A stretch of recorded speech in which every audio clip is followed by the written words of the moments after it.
How to add multiple videos on Snapchat story. Hi everybody, welcome back to another video. In this video we're gonna learn how we can add multiple videos on Snapchat story. So without any delay, let's start with the video. But before beginning, don't forget to hit that like, share and subscribe icon. So let's start.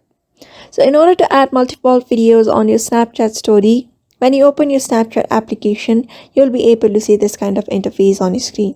So the next step is you just need to head over to your album section.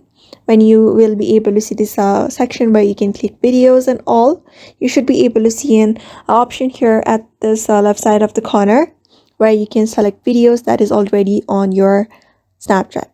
So simply click on it.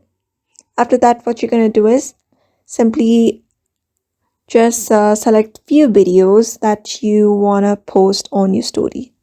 After doing so, you just need to click on this blue arrow at the side at the bottom, and you should be able to see my story public and my story.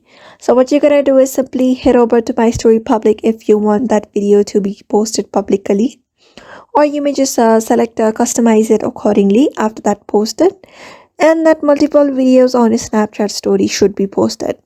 So therefore, just follow that method and you should be able to add multiple videos on a Snapchat story. So therefore, I hope this video was helpful to you and thank you for watching this video.